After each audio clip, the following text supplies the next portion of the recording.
Olá, tudo bom? Mais uma vez aqui estou para estar tirando qualquer dúvida ou supostas contradições bíblicas. É um prazer sempre ter você ao meu lado.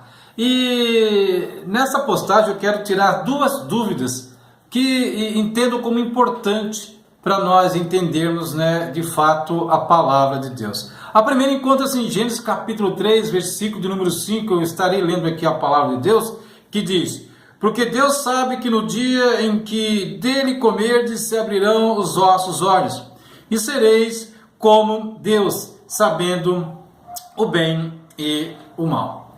Então, Gênesis capítulo 3, versículo 5, mostra o homem, mostra que o homem foi feito como Deus, ou ele se tornou-se como Deus. Por quê? Porque existem dois versículos que dá a entender essa suposta verdade.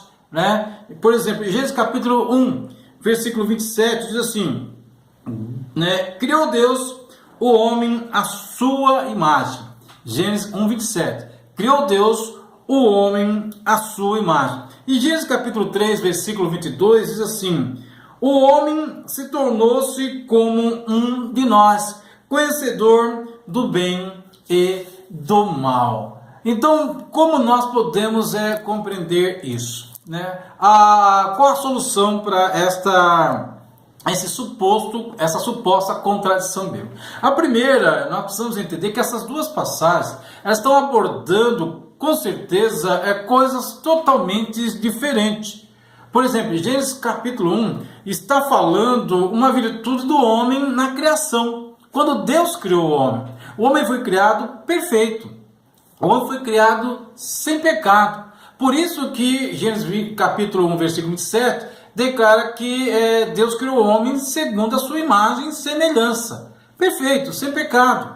Já Gênesis capítulo 3, versículo 22, está se referindo ao que o homem obteve por aquisição, ou seja, após ele ter desobedecido a Deus, ou seja, após o pecado.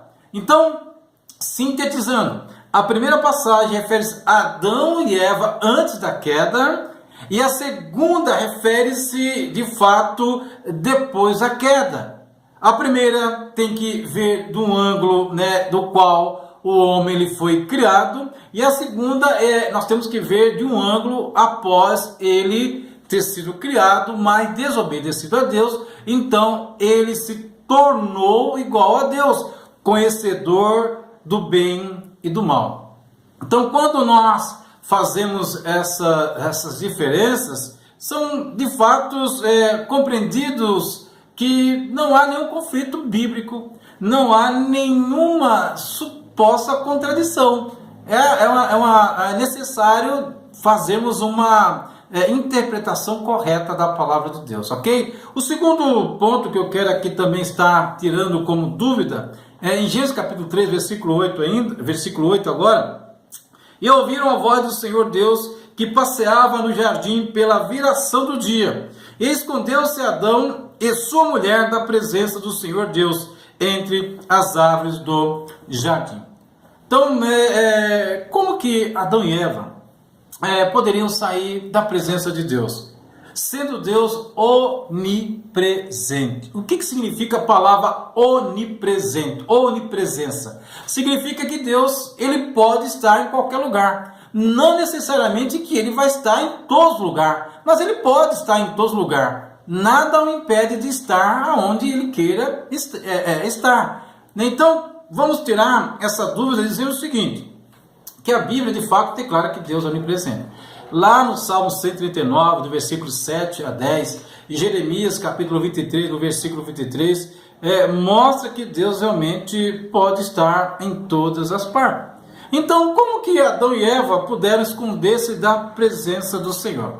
Então, esse versículo não está abordando a onipresença de Deus, mas está falando claramente, de uma forma visível, da manifestação de Deus, conforme nós percebemos em Gênesis capítulo 3, versículo 24.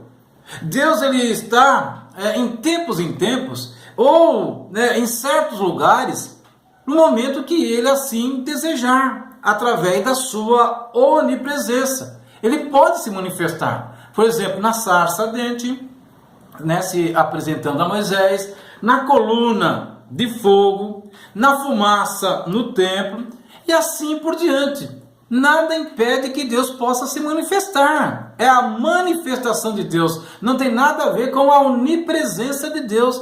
É bom deixar bem esclarecido que Deus, por exemplo, ele não quer estar presente no momento em que a pessoa está pecando. No momento que a pessoa está roubando, cometendo um adultério, Deus não tem prazer em estar nesse lugar. Mas nada o impede de estar. Né? Nós estamos falando da manifestação de Deus.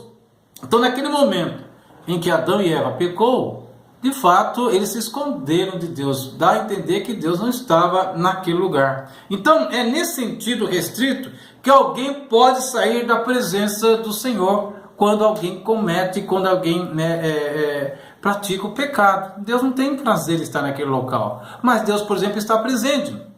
Quando nós oramos, quando nós buscamos a sua presença, quando nós estamos lendo a sua palavra, quando nós estamos obedecendo, Deus está se manifestando, seja no lugar que for. Se nós estamos vivendo uma vida de obediência a Deus, Deus ele vai se manifestar, Deus ele vai nos abençoar. Tá ok? Então, esses textos aqui que foi lido sobre a onipresença significa manifestação de Deus.